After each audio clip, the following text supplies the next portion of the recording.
गुरुदेव। जय गुरुदेव। प्रभु का प्रभु का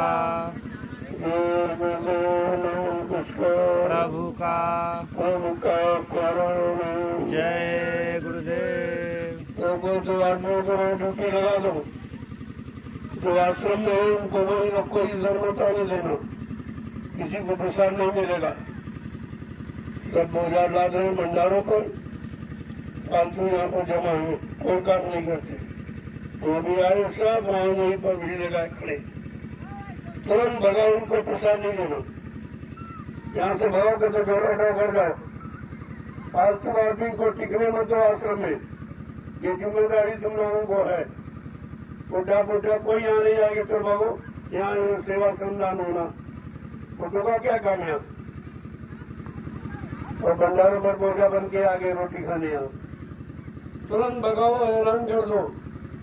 अब तो गेट पर ड्यूटी लगा दो उठा कोटा, और कोई बच्चे और बच्चे लेकर नहीं आश्रम में आएगी, कोई सेवा नहीं कर पूछा वे दर्द करते। लोगों आश्रम के कुछ नियम है और इस कार्यक्रम से नियम लागू हो जाएंगे। और शक्ति के साथ आश्रम में सबको प्रवेश नहीं मिलेगा, तो आमतौर से बेचते रहे, अरे अरे बड़ी धमकियां, जब तक कमाने के लाए रहे, घर में कमाते रहे। अब यहाँ रोटी तोड़ने के लिए आश्रम में आ गए, और उन भगाओ ऐसे आदमी की जरूरत नहीं। यहाँ सेवादारों की जरूरत है, जो सेवा करें उनको रोटी मिलेगी, जो सेवा नहीं करते उनको तुरंत भगाइए आश्रम, गेट पर डाल दो, वहीं से एंट्री मत लो, वापस लौट जाओ जाओ। इतनी बड़ी भीड़ यहाँ हो गई, बेचारे भंडारे वाले परेशान है, रोटी बनाते बनाते ऐसी गर्मी में कम से कम सैकड़ों तो बच्चे, इनका क्या था। 4-4, 5-5 बच्चे लेकर एक औरत आई, ये सेवा करेगी।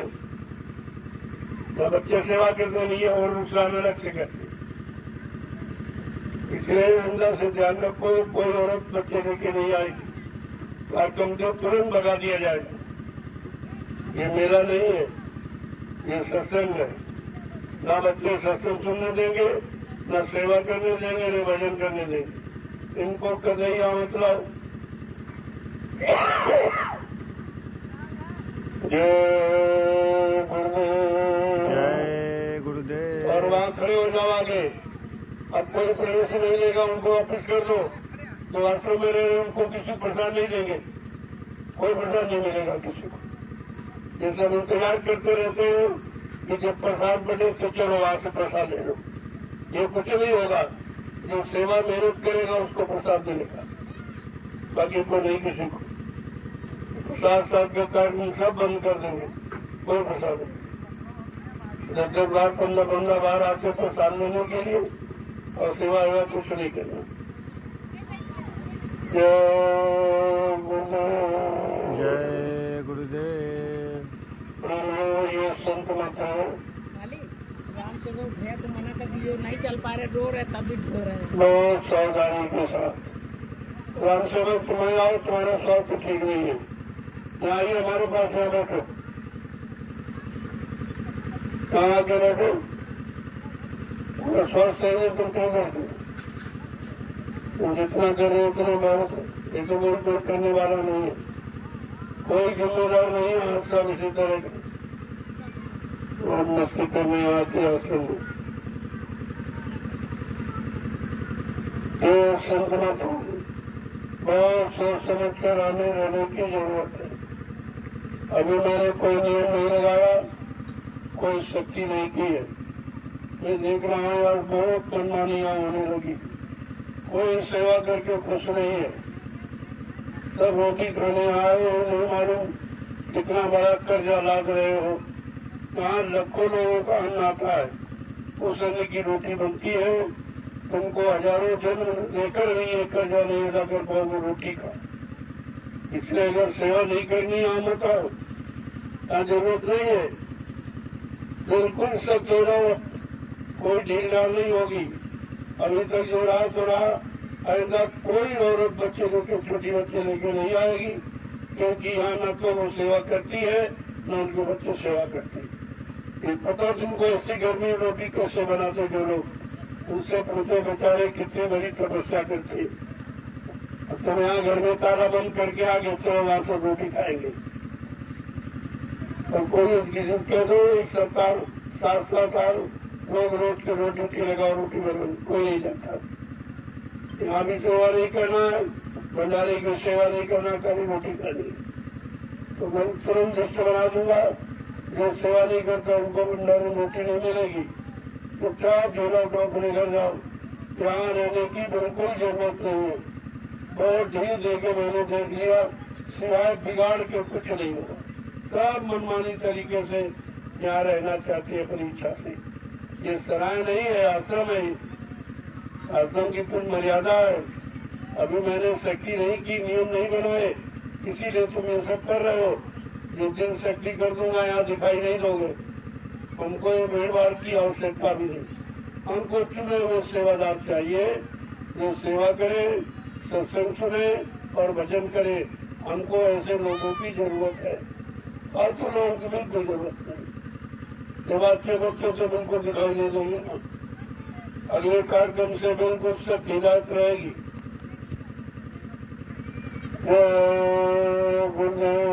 जय गुरुदेव। तो कुछ सेवा करो, तो ये भी तुम्हारे हाथ से सेवा निकल जाए। आगे बहुत बड़ी भीड़ आ रही है, तब सेवा करने का कोई असूल नहीं मिलेगा। भीड़ में सत्संग में नहीं सुन पाओगे, भजन में नहीं कर पाओगे।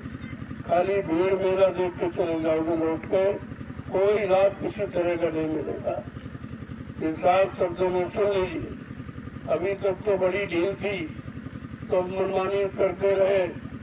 अब कहीं पर कोई मनमानी नहीं। सारी देख रेख करूंगा, रात में दौड़ा करूंगा, दिन में दौड़ा करूंगा। थोड़ा सी ढील कहीं देगी, फौरन हटा दिया हो, दूसरे सेवादारों को रख दिया। एक जगह परमानेंट किसी को रखूंगा नहीं। अगर उसे सेवा नहीं करनी है तो चुपचाप खुशी से अपने घर चला जाए। यहाँ आश्रम में रहने आने की जरूरत नहीं है। अब यहाँ भीड़ नहीं लगानी हमको तो वो काम के लोग चाहिए जिनके अंदर सेवा भाव है, भजन करने की इच्छा है, सत्संग सुनने की भावना है। वो लोग यहाँ आएंगे। बाकी भीड़ लगाने वाले लोग यहाँ अगले कार्यक्रम से नहीं आएंगे।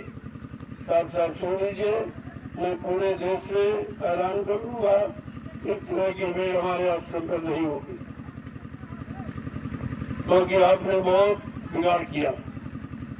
कोई जिम्मेदारी नहीं है, जो सामान जहाँ पड़ा वहाँ पड़ा, सड़ रहा है, टूट रहा है, कोई मतलब नहीं। तुमको तो होश नहीं कैसे आता, कैसे प्रेमी 10-10 रुपए पेट काट कर बाल बच्चों नहीं खिलाता, देता हाथ में, इसके लिए देता बर्बाद करने के लिए। इसका भी खामियाजा आपको भोगना पड़ेगा। तो आप अगर जिम्मेदारी से काम नहीं करते हैं और अगर प्रेमियों की सेवा का नुकसान हो रहा है, उसका भी खामियाजा आपको भोगना पड़ेगा। बड़े साथ शब्दों में सुन लीजिए।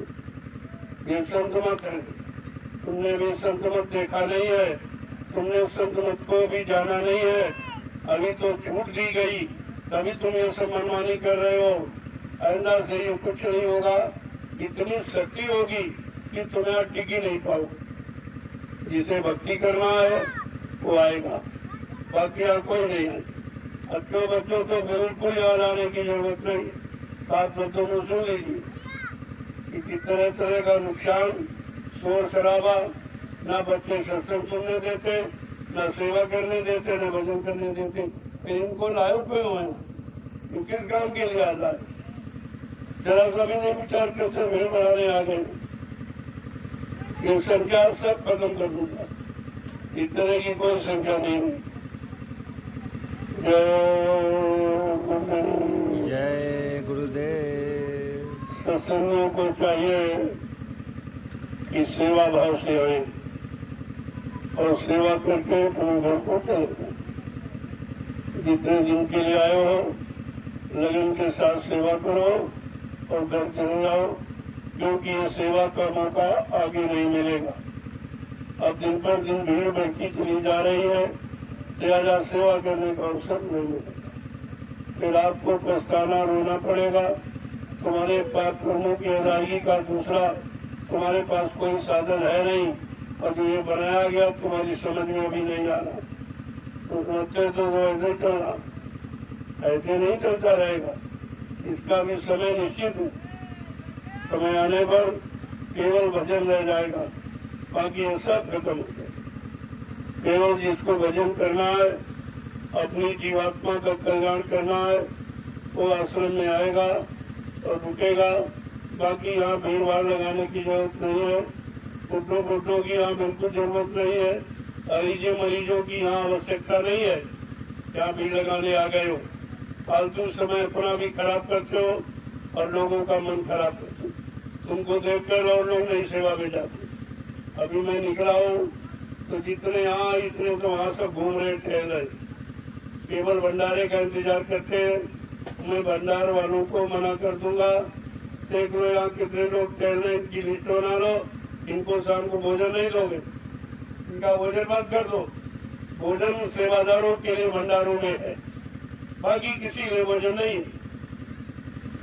जो लोग बेचारे नहीं आ पाते वही सेवा देते, वही अनाज देते कि हमारा अनाज को प्रेमी खाएं, जो वहाँ सेवा करेंगे तो बदले में हमको भी लाभ मिल जाएगा। यहाँ सभी बैठने वाले भोजन खाएं, इनके बाद कोई काम घर में नहीं, कमाने के लाए रहे जब तक घर में रहे। अब बेकार हो गए तो यहाँ आ गए। ये बेकारों का अड्डा बना रखा तुमने, ये आश्रम है कि बेकार लोगों का अड्डा बना दिया है। कुछ कहा नहीं जाता, तो जानते नहीं, हम सब देख रहे और वो कर रहे। अगले कार्यक्रम में एकदम सख्त हो जाएगी, बिल्कुल सख्त हिदायत हो जाएगी। कोई यहाँ टहलता घूमता नजर नहीं आएगा, बड़े कायदे मर्यादा में रहना पड़ेगा। ये मतलब नहीं मनमानी तरीके से जो चाहे सो यहाँ कर रहा है, वो समझता यहाँ कौन कोई देख रहा है। ये तुम्हें नहीं मालूम, ये तुम क्या तुम्हारे तमाम जन्मों को देखा जा रहा है। अभी आपके लिए थोड़ा सा छूट कर दी, अब सुधर जाओ, अब सुधर जाओ, ठीक हो जाओ, ठीक हो जाओ, लिहाजा इतने सख्त कर दूंगा, यहाँ दिखाई नहीं दोगे। ये संतमत है। अभी तुमने देखा कहाँ, अभी तो कड़ाई की नहीं गई, अभी ढील दी गई तुमको। चलो किसी तरह से आ जाओ, सुधर जाओ, लेकिन उसका तुम नाजायज फायदा उठाते हो, सुधर नहीं रहे और तुम बिगड़ रहे हो, और यही बिगाड़ पैदा कर रहे हो, यही गंदगी फैला रहे हो आश्रम में। तुमको शर्म आनी चाहिए इस बात की। ये आश्रम मर्यादित है, ये ज्ञानाश्रम है, यहाँ लोग ज्ञान के लिए आए हैं। ये ज्ञानता फैलाने के लिए, दुष्कर्म करने के लिए आए हो। तुम्हें नहीं पता कि आश्रम में क्या लिखा। अब यह शक्ति के साथ इस आश्रम की व्यवस्था कर दी जाएगी और यहाँ इतने नियम कानून लगा दिए जाएंगे, तुम्हारा प्रवेश लेना मुश्किल हो जाएगा। तब ये आश्रम की मर्यादा रहेगी, ऐसे रहने वाली नहीं। जब कोई समय खराब आता है तो ये कहा जा रहा भजन करो, सेवा करो, भजन करो, तुम्हारा खराब समय टल जाएगा। लेकिन बात ये कहने में समझ में नहीं आती। जब कुदरत डंडा लगाएगी तो दर्द समझ में आएगा। फिर यहाँ एक भी बात सुनी नहीं जाएगी। मैं आज 12 साल से बराबर सारे हिंदुस्तान को संदेश दे रहा हूँ कि आगे का समय बहुत खराब, इतना खराब है तुम बर्दाश्त नहीं कर पाओगे। इसलिए उस खराब समय आने के पहले अपने में सुधार कर लो। जो कुछ किया सो किया उसको बोल जाओ। अब मतलब यानी कोई इस तरह का काम मत करो कि कुदरत के द्वारा तुम सजा पा जाओ। कुदरत तो नहीं छोड़ेगी। अभी वो इंतजार कर रही है महात्माओं पर, उसने छोड़ दिया है कि आप कहते थे हम लोगों को ठीक कर लेंगे, सुधार लेंगे, तो तुम्हारा सुधारने का समय भी धीरे धीरे जा रहा है। ये सुधरने वाले नहीं है, ये कुदरत की मार खा के सुधरने वाले हैं। लिहाजा अब अपना आप हाथ ढीला कर दीजिए और मैं इनको ठीक कर दूंगा। चंद मिनट में ठीक कर दूंगा। कुदरत के पास सारी व्यवस्था, ये तो यहाँ से ढील है, इसलिए तुम तो कोई देख नहीं रहा, कोई सुन नहीं रहा, कोई समझ नहीं रहा जो तुम कर रहे हो, ये तो देखा जा रहा। मैं भी निकला हूँ, जितने लोग यहाँ सेवा कर रहे उतने वहाँ खड़े और वो इंतजार कर रहे कब प्रसाद बटे आ जाए। अभी 2-3 आदमी को लगा दूंगा कि फौरन लौटा दूंगा प्रसाद और रोटी। इनको देना ही मुझे बच जाएंगे, रोटी बंद कर दो और प्रसाद बिल्कुल नहीं मिलता कहता ही। तो जो 3-3 बार प्रसाद खाते मस्जिद जहाँ घूम रहे वो समझते रहे तो कौन बाबा देखते, इनको क्या दिखाई देता, बूढ़े हैं, इनकी नजर कमजोर हो गई, ये कुछ नहीं देख पा रहे। ये मनमानी तरीके से जो सोच रहे हो ये तुम्हारा कुछ होने वाला नहीं। मैं अभी आखिरी बार ये समझा रहा हूँ, अगले कार्यक्रम से सख्ती कर दी जाएगी, इतनी पाबंदी हो जाएगी कि तुम आश्रम में कदम नहीं दे पाओगे। आना तो बहुत दूर रहा, इसमें कदम नहीं दे पाओगे, चाहे कि जिले का हो चाहे प्रांत का हो, कोई हो, ये सब के लिए नियम होगा। आसपास के जिलों को तो और सख्त कर दिया जाएगा कि तुमको आश्रम के अंदर प्रवेश नहीं, तुम बाहर टिको, आश्रम में नहीं बाहर टिको बाहर, क्योंकि तुमको सेवा करना नहीं। ये आसपास जिले के कितने लोग आए, ये सब बाहर की टोलियां आ रही, बाहर जिलों की प्रांतों की टोलियां आ रही, यहाँ तो कोई नहीं आ रहा। 1-2 जिले के बस, बाकी सब घूम रहे कि कार्यक्रम होगा सबसे पहले पहुंच जाऊंगा, वहाँ जगह घेरूंगा, लोगों को रहने नहीं दूंगा, लोगों को बैठने नहीं दूंगा। अब ये तुम्हारी चाल यहाँ चलने वाली नहीं है। तुरंत पूछा जाए कि जिले को, ये 6 जिलों के लोगों को तुरंत आश्रम के बाहर अपनी व्यवस्था बना के रुको, अन्यथा अपने घर, तुम्हारी यहाँ जरूरत नहीं है।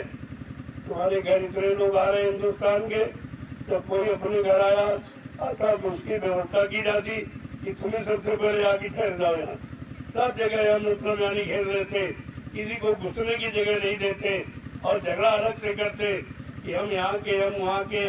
ये तुम्हारी एक भी नहीं चलेगी, मैं तुरंत निकाल के बात करूंगा। ये पहले सोच लीजिए, सोच समझ के आना, नहीं तो घर में रहना। यहाँ जरूरत नहीं है, जो हमें काम करना था वो काम हो गया, सारे हिंदुस्तान में प्रचार हो गया, जानकारी हो गई। अब फालतू भीड़ लगाने की जरूरत नहीं है, भीड़ से कभी काम हुआ ही नहीं, भीड़ कभी काम करती ही नहीं है। भीड़ तो देखने दिखाने की होती, और भीड़ से कभी मथुरा में कितनी भीड़ लगी, कुछ काम हुआ, सब भाग गए क्यों। ऐसे यहाँ भीड़ ये नहीं लगेगी। लेकिन भीड़ वाले ये सोच लो, अब तुमको उस तरह से मनमानी करने का अवसर मौका नहीं मिलेगा। कोई भी हो, जहाँ सब बराबर, कोई छोटा बड़ा गरीब अमीर कुछ नहीं। ये बड़े दिमाग से बात निकाल दीजिए, मैं खास हूँ, मैं अधिकारी हूँ, हमारे यहाँ न अध्यक्ष न मंत्री न अधिकारी न भटकारी कुछ नहीं है। ये मैंने व्यवस्था रखी ही नहीं है। अगर सत्संगीपन है तो ठीक है, सेवादार सेवा का भाव है तो ठीक है, भक्ति का भाव है तो ठीक है, अन्यथा यहाँ आने की जरूरत नहीं है। मैं भीड़ लगाने नहीं आया हूँ, कितनी बार मैंने इशारा किया कि ये आसपास वाले जिले वाले केवल भीड़ लगाने आते, आएंगे तुरंत दर्शन जाएगी, अब आज बच जाएंगे घर। मैंने कहा दर्शन वर्शन बंद, न दर्शन न प्रसाद, ये सब बंद कर दूंगा, कुछ भी नहीं रखूंगा।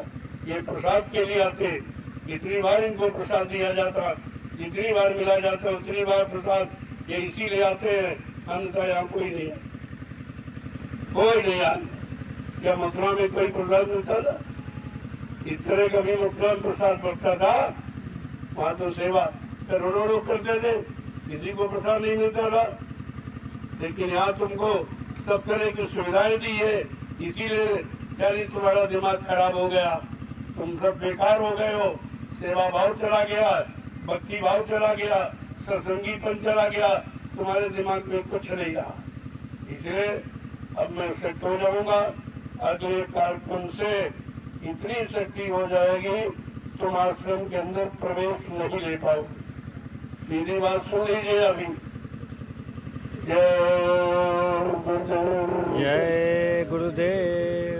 जिसको सेवा करनी है, भक्ति करनी, सत्संग सुनना है, अमल करना है, सत्संग के अनुसार अपने आप को अच्छा बनाना है वो तो आश्रम में आएगा। आश्रम इसीलिए खुला ही है सबको अच्छा नेक बनाने के लिए, सबको चरित्रवान बनाने के लिए और सबके अंदर भक्ति भाव भरने के लिए ये आश्रम बना हुआ।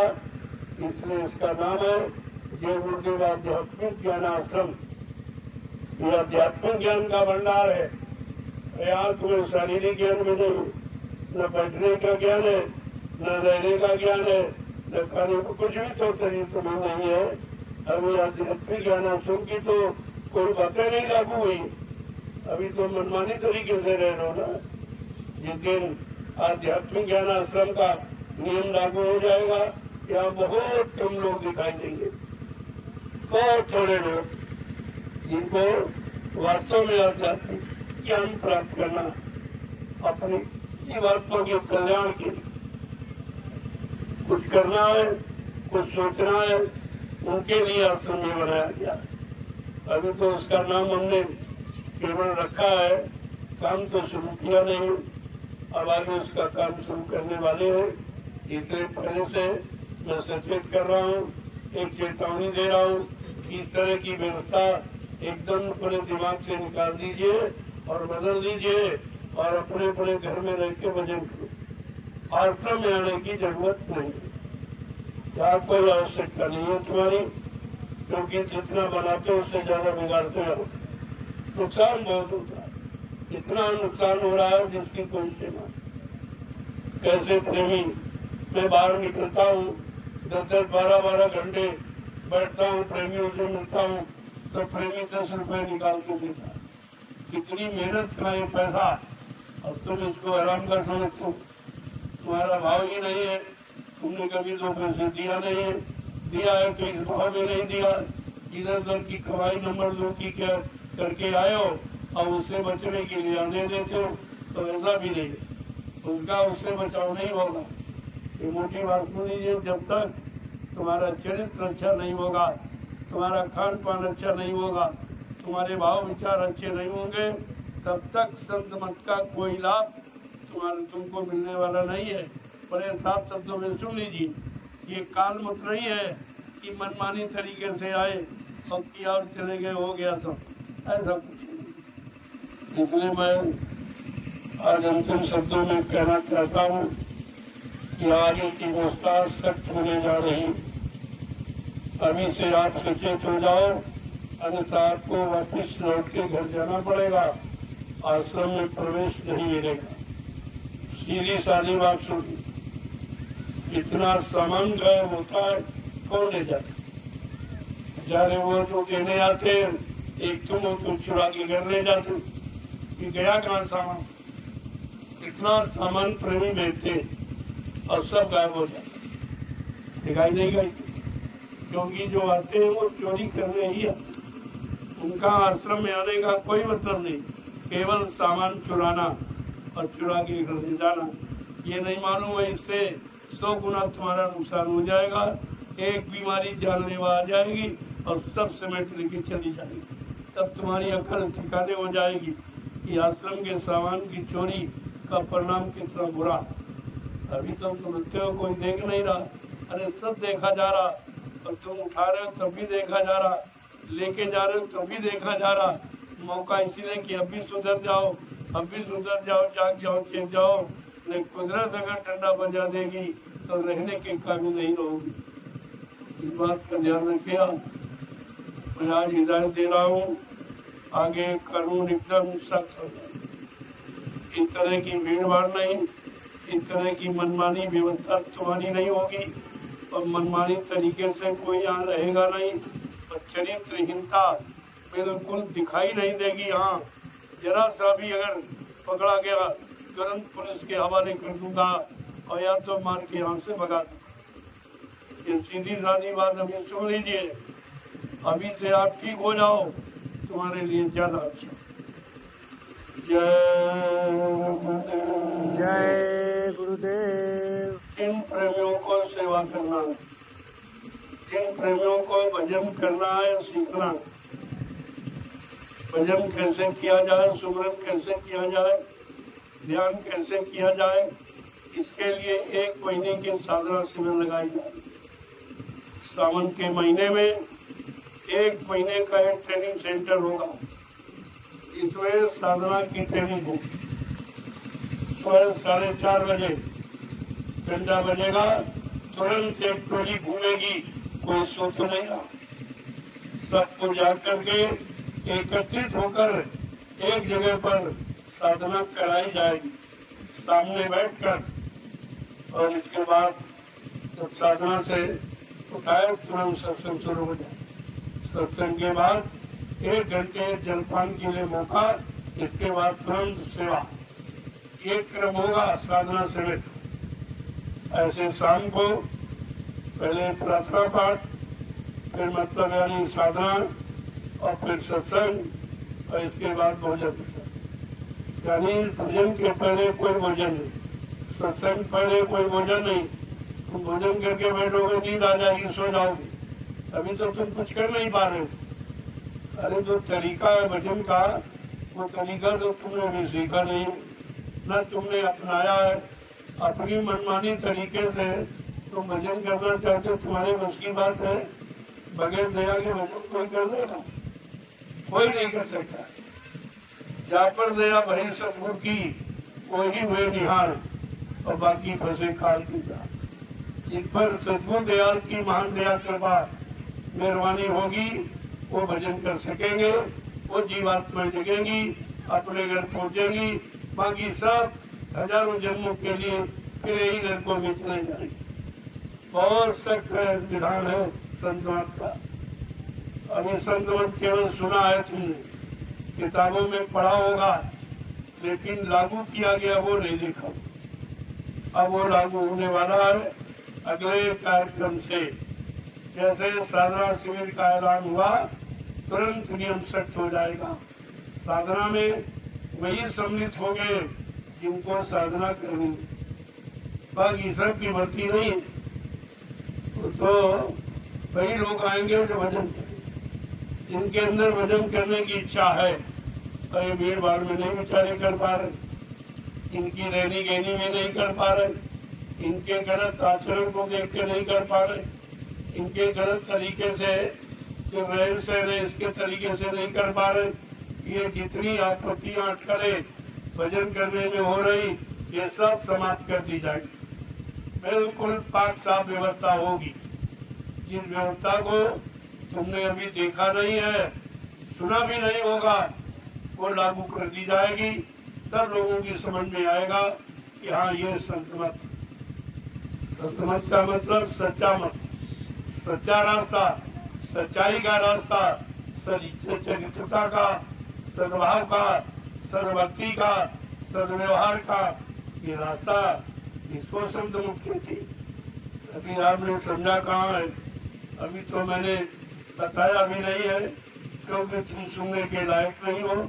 तुम्हारे अंदर अभी क्षमता नहीं है कि संत मत को सुन सको या समझ सको या अपने जीवन में अपना सको। अभी तुम्हारे बस की बात नहीं है, इसलिए मैंने अभी चर्चा नहीं की, केवल संत मत का एक आधार बताया।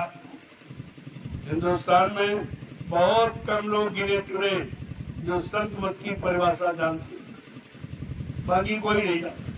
सब काल मत की परिभाषा में लगे पड़े हैं, काल मत की व्यवस्था में लगे पड़े हैं और काल की पूजा में लगे पड़े हैं।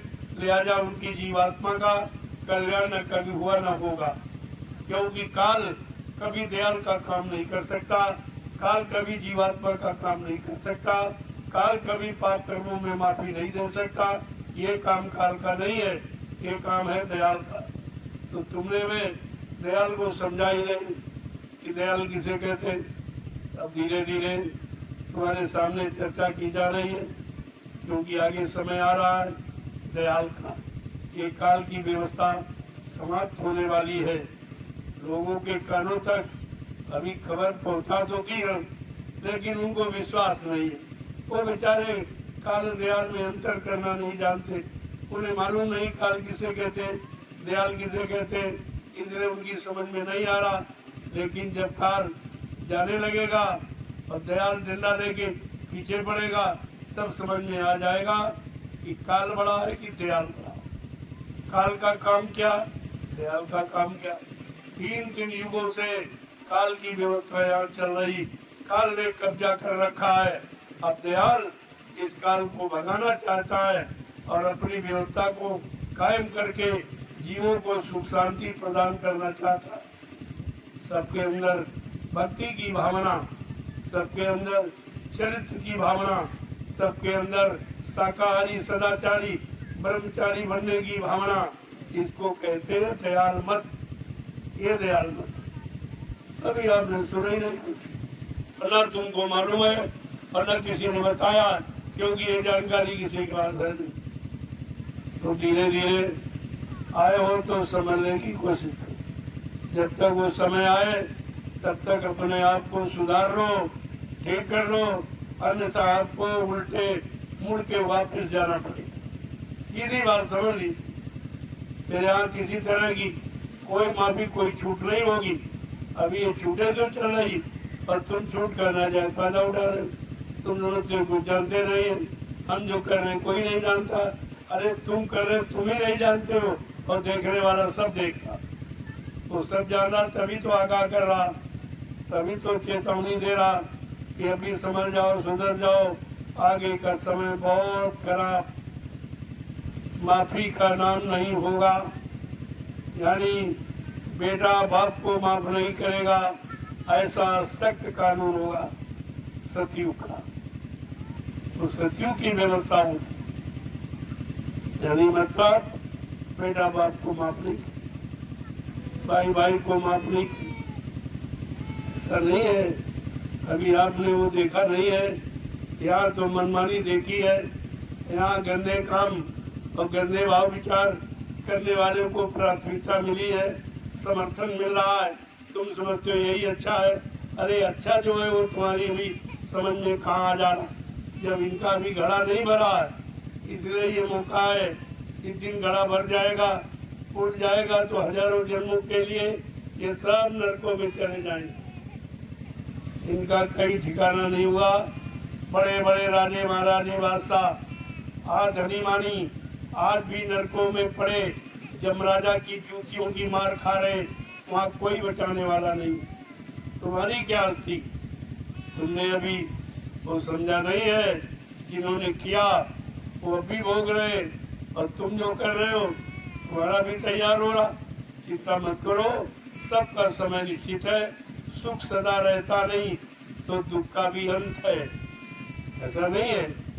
जहाँ सबको समय दिया जाता और सबका समय निश्चित है, उस समय के अनुसार आप कर रहे हो मनमानी, लेकिन धीरे धीरे वो समय तुम्हारा खत्म हो रहा और जैसे पुण्य कर्म क्षीण हो जाएगा तुरंत आपको पुण्य छेड़े मृत्युलों के फिर बार बार इसी मृत्युलोक मंडल में 4,84 लाख नरकों की योनियों में मार खाना पड़ेगा। तब आपकी अकड़ ठिकाने हो जाएगी। कि महात्मा तो बहुत समझाते थे, बहुत कहते थे, लेकिन हम अहंकार में, गरुड़ गुमान घमंड में, पद के लालच में हमने किसी की बात सुनी नहीं, किसी की बात मानी नहीं। ये तो लेकिन फिर पछताए हो उसका सारा समय पछताने में निकाल दोगे और पछताने से कुछ होता नहीं है। तो कर्म की सजा आपको भोगनी ही पड़ेगी। इसलिए कर्म न हो, बुरे कर्म न करो, गंदा खान पान न करो, गंदे विचार अंदर न लाओ, गंदा मन मत मतन बनाओ। उसके लिए पहले से आपको जानकारी दी जाती। ये जो सचेत किया जा रहा, ये जगह जगह कार्यक्रम पूरे हिंदुस्तान में 12 वर्ष से अभी चलाए गए। 10 जुलाई 1952 से 2012 वो समय निगरानी चलाया, बताया गया, जानकारी दी गई। अब जब तुम भूल गए तो फिर आपको 12 वर्ष से पुनः जानकारी फिर दी जा रही। अब माफी का अंत हो गया, अब माफी का अब माफ करने का कोई विधान नहीं रहा, कोई समय नहीं रहा है। सब तुमने यानी क्रॉस कर दिया है। तुमने तो सीमा यानी मतलब लांघ दी है। अच्छाई की और अच्छे कर्मों की और अच्छे की लाभ की तो सीमा ही खत्म, तुम्हारी सीमा समाप्त हो गई। अब तुम्हें अपने पापों की सजा मिलने का समय आ गया। उसके लिए तैयार हो जाओ। कुदरत है तैयार खड़ी, आगे मुसीबत बड़ी पड़ी। के लिए आपको करना पड़ेगा। ये ज्ञानाश्रम का निर्माण क्यों किया गया? अगर आध्यात्मिक ज्ञान हिंदुस्तान में दिया गया होता तो हम इस जंगल में ज्ञानाश्रम बनाने की क्या जरूरत है?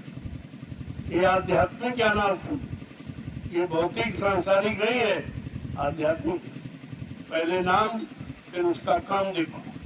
अभी तुम्हारी समझ में कुछ नहीं आ रहा। अन्य आश्रमों की भांति तुम इस आश्रम को समझते हो, वो ये नहीं है। इसका काम बिल्कुल अलग और सबके हित का और सबके भले का और सबके कल्याण का। यहाँ कोई पक्षपात, यहाँ कोई भेदभाव, यहाँ कोई जात पंथ का, यहाँ छोटे बड़े का, गरीब अमीर का, पढ़े लिखे अनपढ़ का, हिंदू मुसलमान का, स्त्री पुरुष का, किसी तरह का कोई भेदभाव नहीं है। सबको समान रूप से आध्यात्मिक शिक्षा दी जा रही है और आगे इसी का समय आ गया है। अब आध्यात्मिक शिक्षा की जरूरत है। भौतिक शिक्षा पाकर आप बहुत बिगड़ चुके हो, सब तरफ से बिगड़ गए हो, मन से और तन से और इंद्रियों से और बुद्धि से और चित्त से, यानी सब से बिगड़ चुके हो। लिहाजा आध्यात्म की जरूरत, आवश्यकता भारत जैसे धार्मिक देश, इस पर आपको एक बार फिर से विचार करना होगा। जय गुरुदेव। इसलिए प्रेमियों, हर समय के संदेश को नोट करके रखो। ये चीज आपको मिलेगी नहीं, ये किताबों से पढ़ के नहीं कहा जा रहा। ये समाज का देश पर रहने वाले लोगों की करनी का अनुभव करके ये सब बताया जा रहा। राजा की करनी और प्रजा की करनी, दोनों की करनी नोट की जा रही और तब ये संदेश आपको दिया जा रहा। लिहाजा इस करनी से राजा प्रजा दोनों अपने आप को सुरक्षित नहीं रखते, क्योंकि करनी का बल तो अवश्य भोगना पड़ेगा। जिनको आपने भगवान कहा है, भगवान कृष्ण नदी किनारे बैठे थे, उनके पैर में काला निशान था। बहरिया ने दूर से देखा कि ये हिरने सी आंख सी चमक, जैसे हिरने की आंख चमकती है ऐसा वो लग रहा था। उसने हिरने की आंख समझ के बाण छोड़ दिया। उस बाण ने कृष्ण के पैर को छल कर दिया। कृष्ण बड़ी जोर से चिल्ला पड़े, रो पड़े। बहरिया ने सोचा शिकार हो गया, दौड़ के आया, देखा कृष्ण भगवान रो रहे। हाथ जोड़ के प्रार्थना करने लगा कि भगवान ये अपराध धोखे से हो गया, आप क्षमा कर दीजिए। कृष्ण ने कहा नहीं, कोई धोखा नहीं है, ये कर्मों का लेन देन है। मैंने त्रेता अवतार में तुम मतलब वाली थे, मैंने पेड़ के आड़ से धोखे से तुमको बाण से मारा था। धोखा देकर वो धोखा देने वाला अपराध आज हमारा तुम्हारा अदा हो। जब भगवान को भी अपने बुरे कर्म का फल भोगना पड़ा, ऐ इंसान तो किस गफलत में बैठा, तुझे नहीं मिलेगा। तू किस बेहोशी में है, तुझे कुछ नहीं सज्ञानता में बैठा, तुझे समझ में नहीं आ रहा कि ये कर्म भूमि है। यहाँ जो भी मानव शरीर धारण करके आया और जैसे कर्म किए उसका फल उसको यहीं पर भोगना पड़ा और कहीं इमारत नहीं बनी। यहीं मरते दम तक वो सारा भोग आपको भोगना पड़ेगा। मरने के बाद नहीं, जीते जी ऐसा नहीं होता। जीते जी तुमने कर्म किए हैं तो जीते ही जी उसका यानी दंड भी आपको भोगना पड़ेगा। मरने के बाद मुर्दे पर दंड थोड़ी दिया जाता। मुर्दा के दंड को समझता है तो आपको इस पर विचार करना। ये इशारे जो आपके लिए किए जा रहे हैं उसको समझ लीजिए। ये है जय गुरुदेव आध्यात्मिक ज्ञानाश्रम। ये नाम आपने हिंदुस्तान में कहीं पढ़ा नहीं, कहीं जाना नहीं होगा, कहीं इस तरह के आश्रम का निर्माण नहीं हुआ।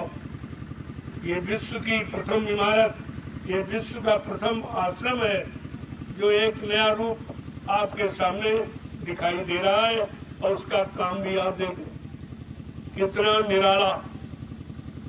इस जंगल में मंगल, बंजर भूमि को लेवल बना देना और इस भूमि पर आगे आने वाले भविष्य में जो काम होगा वो सृष्टि में कहीं नहीं हुआ होगा।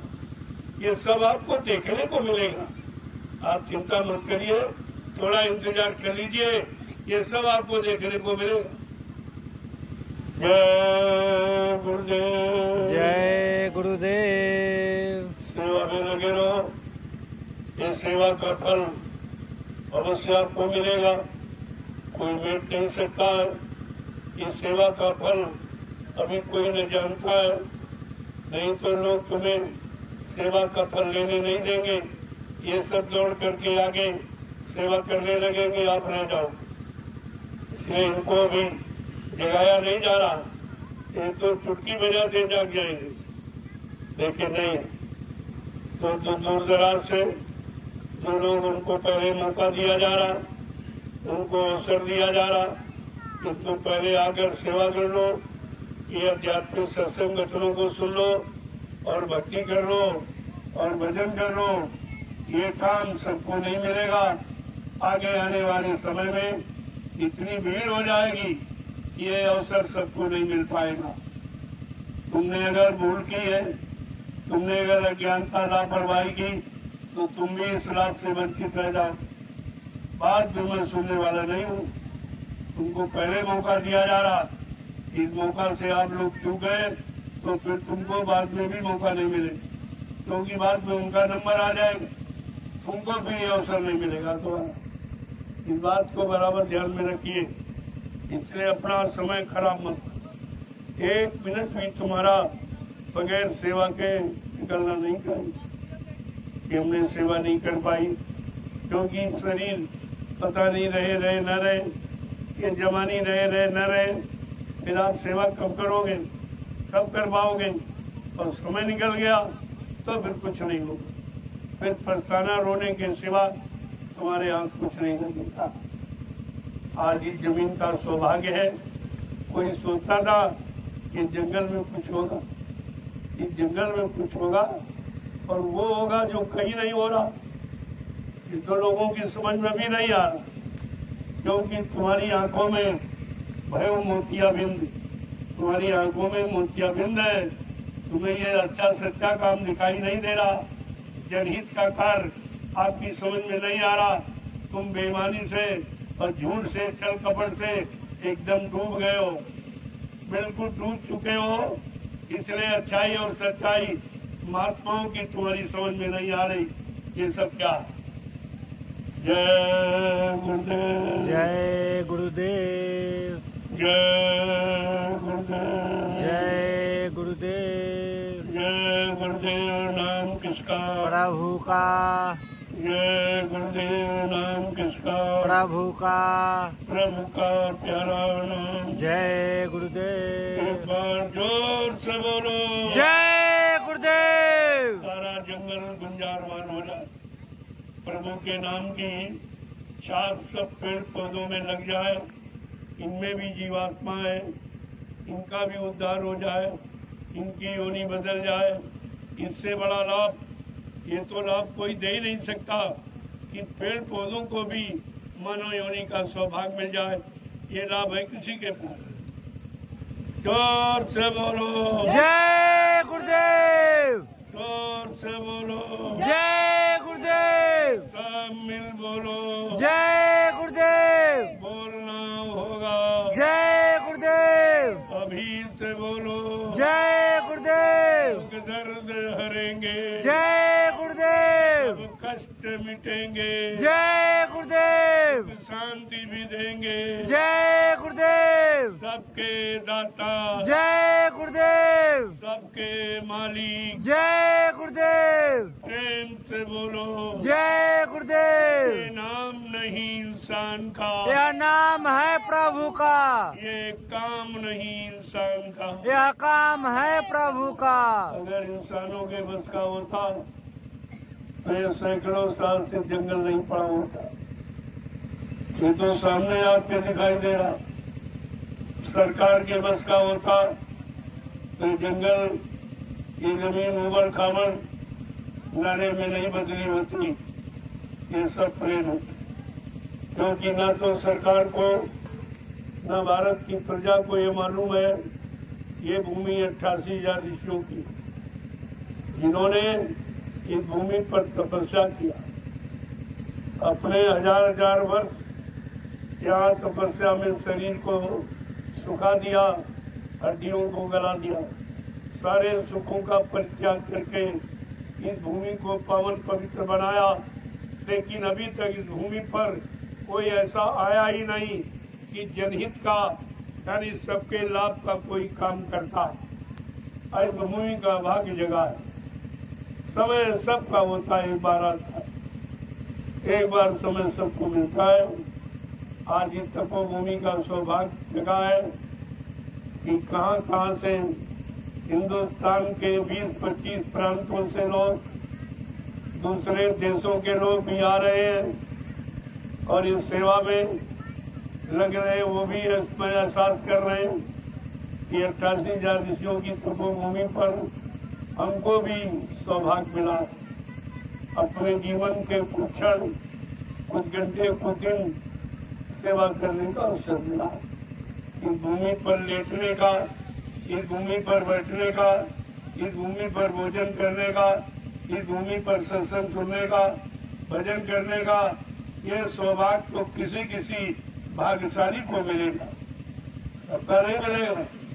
हजारों गांव बस गए लेकिन भाग्य नहीं जान पाए, भाग्य नहीं जगा पाए, अपनी किस्मत नहीं जगा पाए, आध्यात्मिक लाभ नहीं प्राप्त कर पाए, क्योंकि उनको मालूम नहीं है कि 88,000 ऋषि भूमि ऋषियों मुनियों की तपोभूमि का लाभ कब, कैसे, किसको मिलता है, किस क्रिया से मिलता है, किस साधना से मिलता है, किस पूजा से मिलता है, ये तो मालूम नहीं किसी को। तुम्हारे मनमानी तरीके से कुछ करने से इस भूमि का लाभ आपको नहीं मिलेगा। वो तो गोस्वामी महाराज ने अगर जानकारी रामचरितमानस में न लिखी होती तो कोई नहीं जान पाता, और फिर भी लोग नहीं जान पा रहे। उत्तरकांड में बड़े साफ शब्दों में लिखा है कि तीर्थवर ने विश्व विख्याता अति पुनीत साधक सुखदाता। ये नैमिषारण्य तीर्थों का महातीर्थ, तीर्थों का राजा है, इसलिए इतनी पवित्र भूमि है। इस पर जब किसी संत के साधक आएंगे और नाम की साधना करेंगे, उनको इस तपोभूमि का लाभ मिलेगा, बाकी किसी को नहीं। तुमने गांव बना लिए, घर मकान बना लिए, खेती करने लगे हो, लेकिन जो लाभ रामचरितमानस में लिखा है वो तो किसी को मिला नहीं। किसी ने उस पर विचार नहीं किया कि कौन से नाम की साधना जो कंजूक का नाम जगाया जाएगा, कंजूक का नाम स्मरण करने से कंजूक में लोगों को लाभ मिलेगा। बाकी ऐसे विचारे रह जाएंगे, उन्हें पता नहीं है कि कंजूक का नाम कंजूक के जीवों के लिए, सतियों का नाम सतियों के जीवों के लिए, त्रेता का नाम त्रेता के जीवों के लिए, द्वापर का नाम द्वापर के जीवों के लिए। लेकिन तुम तो कंजूक में बैठे हो, तुम्हें अपने कंजूक समय का नाम मिलना चाहिए, तब तुम्हारा काम होगा। तो वो बात तुम्हारी समझ में आती नहीं। मैं लगातार 4-5 वर्षों में आपको जानकारी और 3 आश्रमों का निर्माण कर दिया। कब समझोगे? तुम एक मकान नहीं बना पाए हो, यहाँ 3 आश्रमों का निर्माण हुआ। इसको देखो, तुम एक जमीन सुरक्षित नहीं रख पाए हो, यहाँ तुम्हारे यहाँ 300 बीघे जमीन तैयार कर दी है। जो जंगल था वो एकदम लेवल हो गया, जो उबड़ खाबड़ जमीन नाले थे उनको भी बराबर कर दिया गया, क्योंकि आगे वो समय आ रहा है जब इस जमीन की आवश्यकता पड़ेगी। क्योंकि ये ऋषि मुनियों की तपोभूमि है, इस तपोभूमि पर कोई अच्छा काम होना चाहिए जो सबके हित का हो, सबके भला का हो, कोई स्वार्थ लोभ लालच का काम नहीं। आप इस पर विचार ही नहीं कर पा रहे। आपको मौका दिया जा रहा, आपके सामने किया जा रहा, करके दिखाया जा रहा, फिर भी तुम्हारी समझ में नहीं आ रहा तो अपने आप को दुर्भाग्यशाली ही समझिएगा। इससे बड़ा दुर्भाग्य क्या हो सकता। जय गुरुदेव, जय गुरुदेव, जय गुरुदेव, जय ये गुरुदेव। समय मिला है प्रेमियों, तुम इसका लाभ उठा लो। देखने वाले देखते रह जाएंगे, काम करने वाले काम करके अपना काम बना लें। ये हमेशा का रहा चिराग के नीचे अंधेरा, चिराग के नीचे अंधेरा ही रहता। इस बात को मद्देनजर रखिए कि हिंदुस्तान से कितने प्रांतों के लोग और विदेश से, नेपाल आपका पड़ोसी देश है, वहां से भी और कई विदेश के देशों से लोग आ रहे हैं।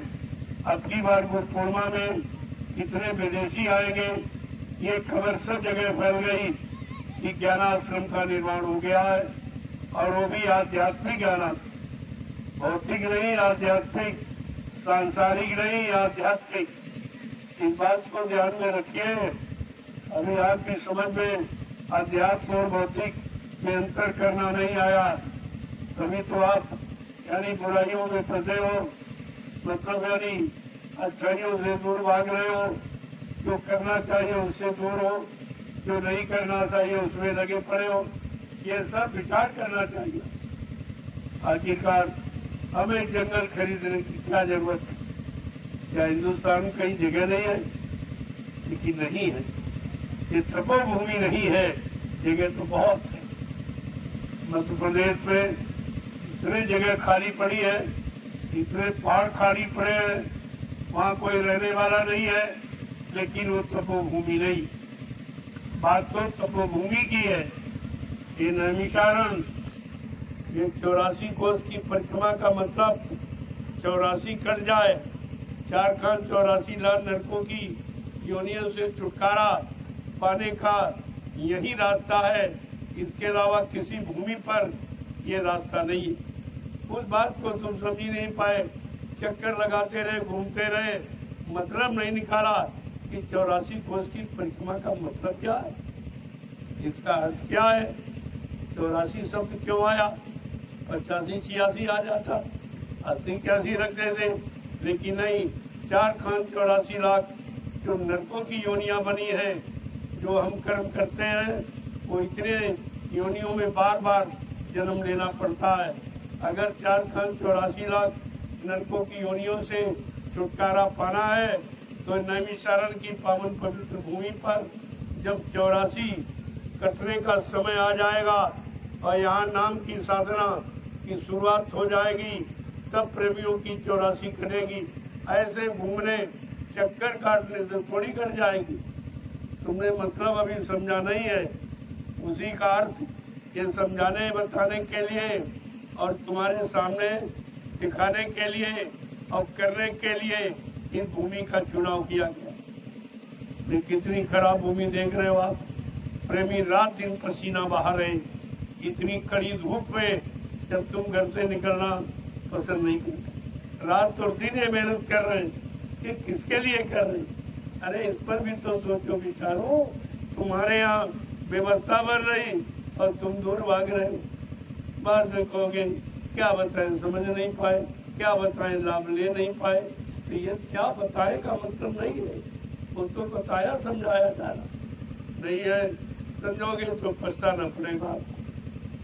जय गुरुदेव, जय गुरुदेव, जय गुरुदेव, जय गुरुदेव। देखो आज आपने सुबह शाम दोनों तरफ मेहनत की। ये देखकर लोगों को होश आ जाना चाहिए कि आखिरकार इन लोगों का क्या मतलब। कोई स्वार्थ नहीं, कोई लोभ नहीं, कोई लालच नहीं है, कोई मजदूरी मिलने का, कोई सामान मिलने का, किसी तरह का कोई लोभ नहीं। आखिरकार ऐसी गर्मी, इसमें टेम्परेचर कितना बड़ा बढ़ गया, लोग बाहर निकलने में घबराते हैं। और ये प्रेमी सेवक जंगल झाड़ी काट रहे, समतल भूमि बना रहे। अरे समतल भूमि बन जाएगी और ऊबड़ खाबड़ लेवल हो जाएगी कि आम जमीन को उठा के ले जाएगी। अरे तुम्हारे ही काम आएगी।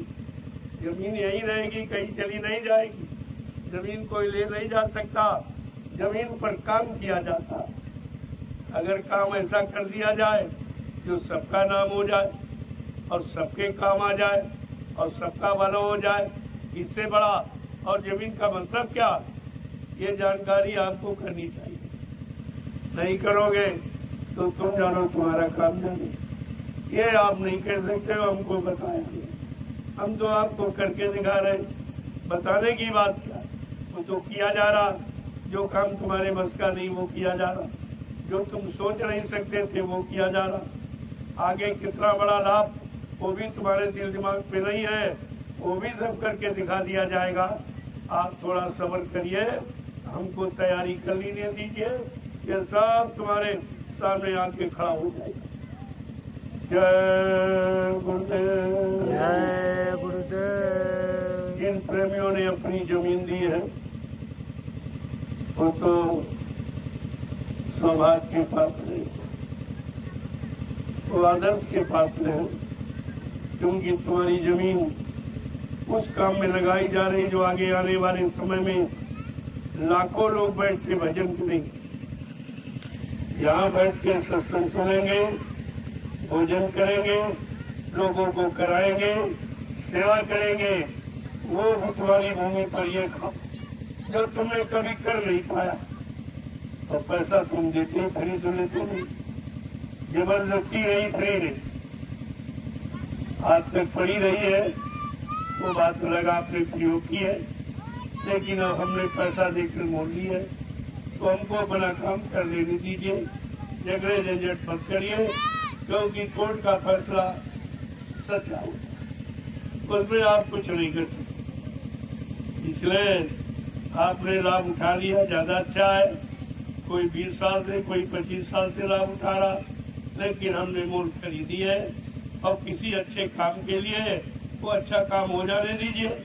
वो भी काम तुम्हारे ही काम आएगा, तुम्हारी आल औलाद बाल बच्चे उसका फायदा उठाएंगे। हम कोई जमीन उठा के थोड़ी ले जाएंगे, लेकिन नहीं तुम समझ पा रहे हो, अपनी संकुचित बुद्धि से आप नहीं विचार कर पा रहे हो, नहीं सोच पा रहे हो, तो हम उसके लिए क्या करें। हम तो करके दिखा रहे, जहाँ किसी के एक इंच जमीन नहीं दी, हमको जरूरत नहीं है। बल्कि लोग ऐसे धार्मिक कार्यों में लोग दान करते, लेकिन मैं दान भी नहीं देता, मैं मोल खरीदता हूँ, पैसे देता हूँ। ये पैसा अच्छा है, पाक साहब है, इसको कहीं लगा दोगे, तुम्हारे बाल बच्चों की व्यवस्था बन जाएगी और जमीन तुम्हारी अच्छे काम में लगा दी। दोनों तरफ से लाभ है आपको, जमीन का भी लाभ है और पैसे का भी सब। तो फिर जैसे किस बात है, मैं बगैर पैसा दिए किसी की भूमि नहीं दूंगा। लोगों दान करें, हमने कब मैं दान नहीं, मैं भिखारी नहीं हूँ, मैं मांगने खाने वाला बाबा नहीं हूँ, मैं दान मान नहीं लेता, मैं मोल खरीदता। आपको पैसे दूंगा और ये कमाई इतनी पाक साफ, ये शाकाहारी सदाचारी लोगों की कमाई है जो आपको दूंगा। जहाँ लगा दोगे वहाँ लाभ मिल जाएगा। अब आप शराब कबाब में और गलत कामों में लगाओगे तो फिर उससे तो कोई लाभ आपको थोड़ी मिलेगा। ये सब विचार करना चाहिए, विचार करना चाहिए। जय गुरुदेव। जय गुरुदेव।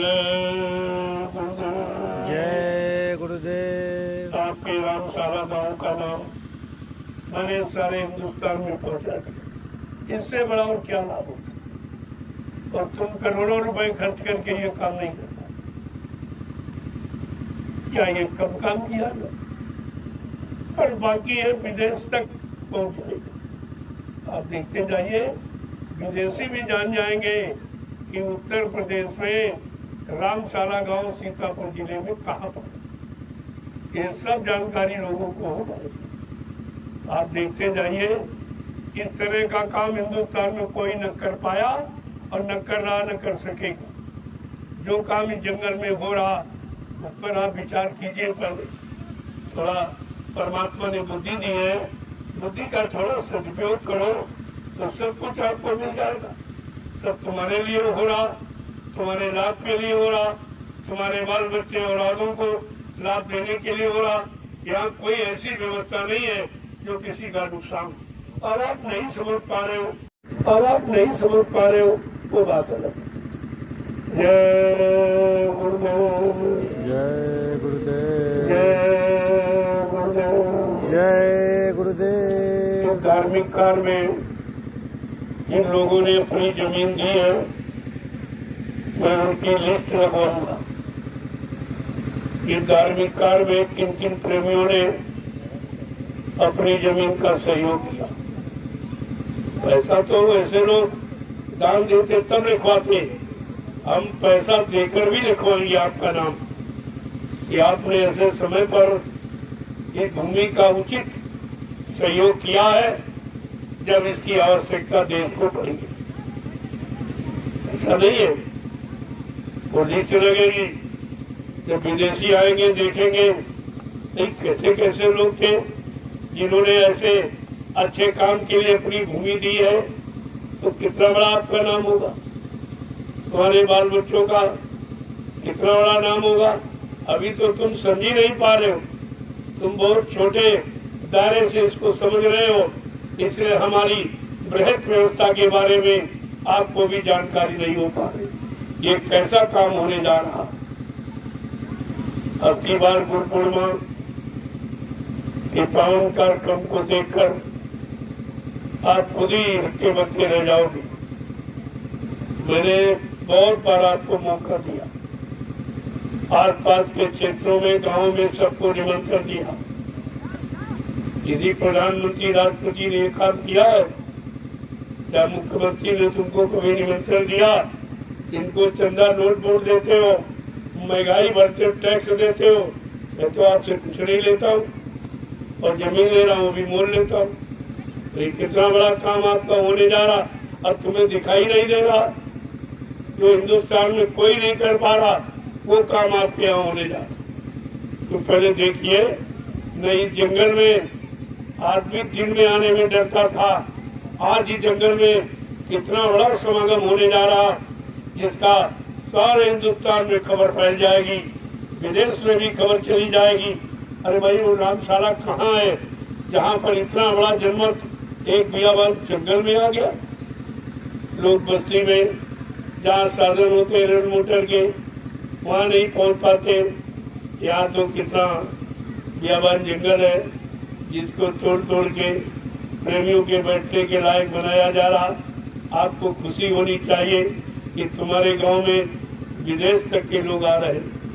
विदेश जान जाएगा कि रामशाला गांव कहाँ, फिर भी तुम्हारी समझ में नहीं आती। इतनी तुम्हारी बुद्धि पसरा गई, तुम्हें कुछ दिखाई नहीं दे रहा, कुछ समझ में नहीं आ रहा है क्या होने जा रहा, तो समझना चाहिए।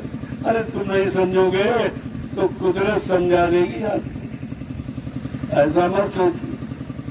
जय गुरुदेव, जय गुरुदेव, जय गुरुदेव, जय गुरुदेव। जय गुरुदेव। नाम किसका? प्रभु का, प्रभु का प्यारा नाम। जय गुरुदेव। अभी बेचारे संत मत के प्रेमी नहीं समझ पा रहे, वो जो इसमें मिशन में है वो नहीं जान पा रहे, वो भी अभी भ्रमित है, वो भी लोग लालच के चक्कर में है।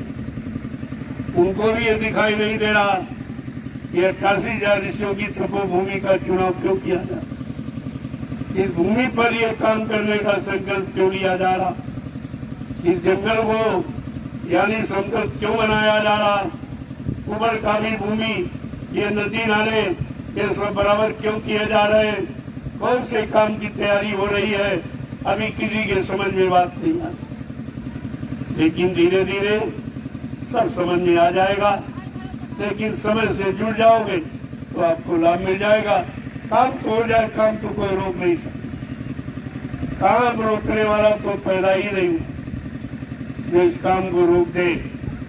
ऐसा तो कोई पैदा नहीं हुआ। अगर जुड़ जाओगे तो आपका नाम हो जाएगा, आपको लाभ मिल जाएगा, नहीं काम तो हो ही जाएगा। लाभ लेने वाले दुनिया से आ रहे वो लेके चले जाएंगे, तुम रह जाओगे, बाद में आपको पछताना पड़ेगा। आपकी औलाद आपको भला बुरा कहेगी, समय से काम हो रहा, तुम क्यों नहीं जागे, क्यों नहीं चेते। उबड़ खाबड़ जमीन तुम्हारी मोल खरीद कर समतल बना रहे, ऐसी भीषण गर्मी में जहाँ आदमी बाहर नहीं निकलना पसंद कर रहा, ये सूरज दिन रात दोनों समय दे रहे। रात में कोई मेहनत कर सकता है? तुम अपने खेतों में रात में मेहनत नहीं की, ऐसी गर्मी। ये लोग जगह साफ कर, जरा सा भी बुद्धि नहीं दौड़ा रहे। अरे भगवान ने बुद्धि दी है, कुछ तो विचार करो, ये कौन से काम की तैयारी की जा रही है। जय गुरुदेव, जय गुरुदेव, जय गुरुदेव, जय गुरुदेव। चलो प्रभु, जो लोग बैठे थके तो आके प्रसाद दे, बाकी धीरे धीरे सेवा करके आओ। एक बार गिरा जाओगे तो सेवा रुक जाएगी, ऐसे सेवा भी चलती रहेगी और आपको प्रसाद देगी। ये सेवा का लाभ हिंदुस्तान में कोई नहीं देता। एक जलिया पर एक माला, अरे ये लाभ कौन दे सकता? पहले इस पर विचार कीजिए, सबकी बुद्धि जगह चौंध हो जाएगी कि एक जलिया पर एक माला स्वीकार। ये मालिक का कैसा हुक्म है, कैसा मालिक का आदेश है, इसे आपको समझना पड़ेगा। ये मैं नहीं कहता हूँ, मुझे भी कोई आदेश दे रहा। तो मालिक का आदेश जो सर्वोपरि है, अब वो कुछ करना चाहता है। इसने इतने साल पहले से आवाज लगाई, कलयुग में कलयुग जाएगा और कलयुग में सतयुग आएगा। तो समय कब आएगा कलयुग के जाने का और सतयुग के आने? अरे खुद तो विचार करो, तुम्हारा सत्संगी बनने का अर्थ ही क्या निकला? जब सत्संग बचनों की कोई बात नहीं समझ पाए, कोई सत्संग बचनों पर विश्वास नहीं कर पाए, गुरु पर विश्वास नहीं कर पाए, तो तुमको तो और पछताना पड़ेगा। और काम हो रहा है आदेशानुसार। जो 1997 में यही नैमिषारण में गुरु पूर्णिमा का कार्यक्रम बाबा जी ने किया और आखिरी दिन ऐलान किया था कि बच्चा ये 88,000 ऋषियों की तपोभूमि है, यहीं से सतयुग के अंकुरण निकलेंगे। क्या इस आदेश को भूल गए? क्या गुरु बचनों को भूल गए? तुम्हारी समझ में नहीं आ रहा? मथुरा में कभी नहीं कहा कि यहाँ से सतयुग के अंकुरण निकलेंगी, या बड़े बड़े यज्ञ और कार्यक्रम जहाँ पर हुए वहाँ पर कभी नहीं ऐलान किया गया कि यहीं से सतयुग के अंकुरण निकलेंगे। लेकिन 88,000 ऋषियों की तपोभूमि से ये ऐलान किया गया, यहीं से सतयुग के अंकुरण निकलेंगे। तो अंकुरण कोई आसमान में नहीं, जमीन में, उसी जमीन का चुनाव किया गया। उसी आदेश का पालन करके नैमिषारण की पावन पवित्र भूमि को खरीदा जा रहा, मुफ्त नहीं लिया जा रहा, जबरदस्ती नहीं खरीदा जा रहा। इस पर प्रेमियों को विचार करना चाहिए। मैं हिंदुस्तान के सब सत्संगी प्रेमियों को एक बार फिर से आगाह करता हूँ, सूचना देता हूँ, अब सो मत, जागने का समय आ। सो जाओगे और खाना पड़ेगा। इतना समय मथुरा में तुम्हारा व्यर्थ में चला गया, कोई मतलब नहीं निकला, और अब भी तुम्हारा समय घर बैठे व्यर्थ में चला जाएगा, कोई अर्थ आप नहीं निकाल पाओगे। अब तो लोगों के सामने ये चीज खड़ी हो गई, सब विचार करने लगे क्या गिरदार बात तो कोई जरूर है। इतनी जल्दी 3 आश्रमों का निर्माण ये नैमिषारण की पावन पवित्र भूमि पर कैसे हो गया? एक बार इस पर आपको चिंतित होना ही पड़ेगा, आपको सोचना पड़ेगा। और ये 88,000 ऋषियों की तपोभूमि एक दिन तुम सबको बुला लेगी। मैं नहीं बुला रहा, भूमि बुला। इस भूमि का प्रभाव है। जय गुरुदेव, जय गुरुदेव, जय गुरुदेव, जय देखो गुरुदेव। इस भूमि पर और कोई काम नहीं हो। जो प्रेमी इच्छा रख रहे हैं, कोई गलत भाव से मत आना, स्वार्थ लोभ लालच के भाव से मत आना। महापुरुष के वचनों का सिद्ध होने का समय आ गया है, उसका इंतजार हम सब लोगों को करना चाहिए। मोटी बात समझ लो, यहाँ कोई कार्यालय फार्यालय नहीं बनेगा, ये कामयाबी होगा, क्योंकि जय गुरुदेव आध्यात्मिक ज्ञानाश्रम, यहाँ ये कार्यालय की बात तो लोग सोच रहे हैं, उन्हें सोच बंद कर दी, इससे कुछ काम नहीं होगा। कार्यालय से परिवर्तन नहीं होगा, अध्यक्ष मंत्रियों से परिवर्तन नहीं होगा, स्वार्थ नीति से परिवर्तन नहीं होगा, चुनाव से परिवर्तन नहीं होगा। इन सब बातों को भुला दीजिए और आगे बढ़िए। इन सब से आगे बढ़ो, जो परिवर्तन का समय इनसे नहीं होगा। वो सच्चे ईमानदार, चरित्रवान, शाकाहारी, सदाचारी ब्रह्मचारियों से भारत जैसे धार्मिक धरा पर परिवर्तन हुआ है और होगा, इसे कोई रोक नहीं सकता। बाकी ये किसी नीति से, तुम्हारी किसी बुद्धि की कवायद से कोई कामयाब नहीं हुआ। तो ऐसा कोई विचार रख के मत आइए, मैं ऐलान कर रहा हूँ और ये सब जगह सूचना फैलाती।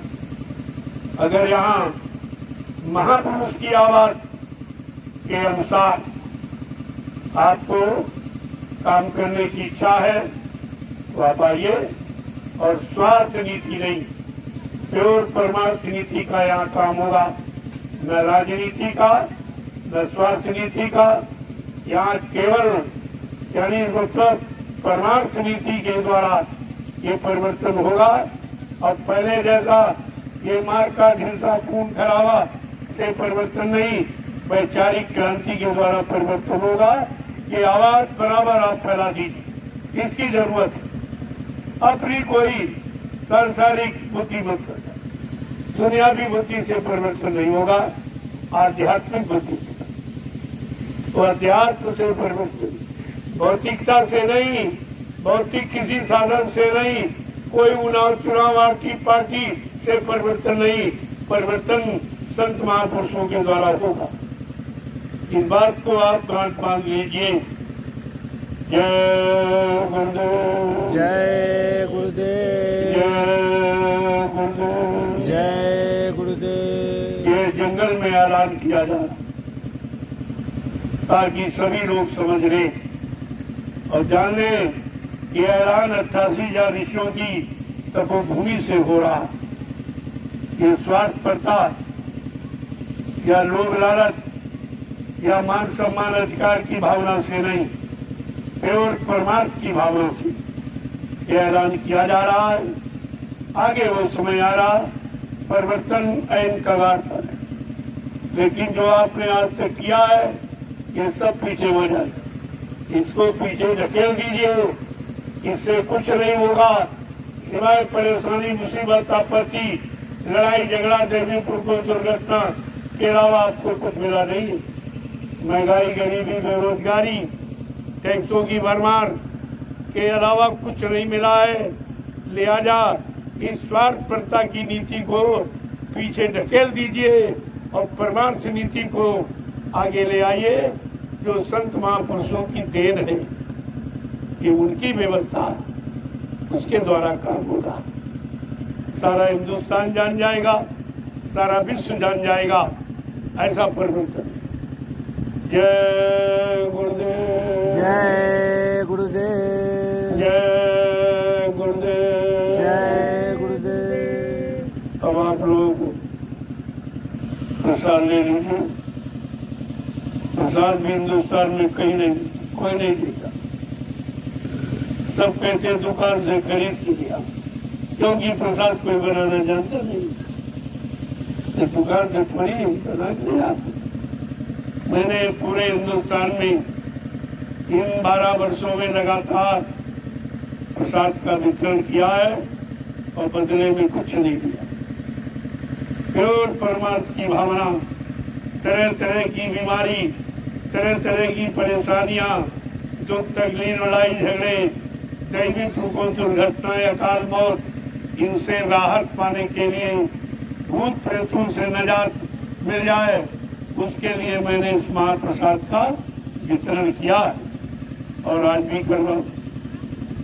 तो ये कोई नकल भी नहीं कर सकता। अब तो हिंदुस्तान में कोई नकल भी नहीं हमारी कर सकता। ये छोटा मोटा काम है प्रसाद वितरण। अरे प्रसाद बनाया जाता, प्रसाद दुकानों से खरीदा नहीं जाता। ये भी बड़ी बुद्धि से निकाल देती है। अब बनाएगा कौन? बनाने वाला कौन होता? किसने परम सदगुरु स्वामी को खुश कर लिया, उनके आदेश हुक्म का पालन करके, उनके वचनों का आधार बनाकर जिसने अपना जीवन निकाला है और जिसने अपने सदगुरु दाता दयालु को खुश कर लिया है, वो अपने सदगुरु की दुआ और दया किसी भी वस्तु में प्रवेश करके जीवों को लाभ दे सकता है। ये है बनाने वाला। अगर कोई बना सकता बना के दिखा दे तो सबके लिए कह रहा हूं, ये काम किसी का। जहां जो काम होगा वो कोई कर नहीं सकता, क्योंकि वो ऐसे समृद्ध महापुरुष का संकल्प है और किसी का नहीं, समृद्ध मालिक का संकल्प है।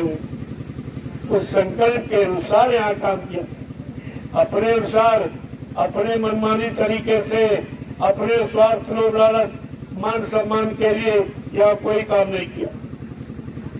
ये अपने दिमाग से बात निकाल दीजिए। जय गुरुदेव। चलो प्रेमियों, जय गुरुदेव। अब महाप्रसाद ले लो और ताकि आपके लिए थकावट आपकी दूर हो जाए। धीरे धीरे जो महाबीमारियों का तो बुरे कर्म करके आपने पैदा किए हैं वो धीरे धीरे चलेंगे। एक बार की नहीं, धीरे। एक बार की जो तुम टूट जाओगे, इसलिए धीरे धीरे इस भारी वजन को धीरे धीरे उतारो। जो पाप की कमाई, बुरे कर्मों की, स्वार्थ, लालच की, झूठ, छल, कपट, बेईमानी, हिंसा, मारकाट, ये सब जो आपने किया है, ये उसी का पाप का बोझा लदा है। इससे बीमारियां आती है, परेशानी आती है, लड़ाई झगड़े हो रहे, दैवी दुर्घटनाएं, दुर्घटनाएं, अकाल मौतें हो रही, राजा प्रजा की बुद्धि खराब हो रही है, अच्छे सच्चे काम में निर्णय नहीं ले पा रही है। तो इसलिए जब तक ये नहीं मिलेगा तब तक और ये महाप्रसाद कोई दे नहीं सकता। कहीं चलेगा, कोई तीर्थ, कोई मूर्त नहीं है। ये चेतन का काम है।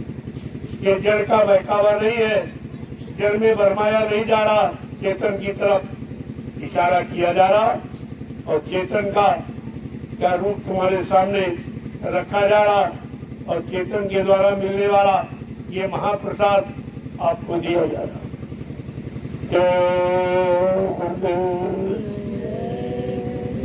चलो करते साथ देख रहे हैं आपको कि रात्रि में रात्रि परमार्थी सोमनाथ सेवा लोग दिन में नहीं करते, ये रात में करते हैं। ये कौन भूमि है, ये कौन से लोग हैं? का ये बाबा जय गुरुदेव जी महाराज के शिष्य, उनके मुरीद हैं, उनके फॉलोअर हैं, जिन्होंने ये सेवा का पाठ पढ़ाया है। उनके अंदर गुरु भक्ति है, गुरु मुक्ता है, इसलिए वो अपने गुरु की महिमा सारे हिंदुस्तान को बताना चाहते हैं। इसलिए प्रेमियों ये काम हो रहा, पहले समझ लीजिए। चलो चलो जल्दी चलो प्रेमी, अब धीरे धीरे लाइन लगा के प्रसाद ले। ऐसे बर्तनबाजी में नहीं मर्यादा, प्रसाद का मैं प्रसाद के मिलता का बहुत मर्यादित चीज है। गुरुदेव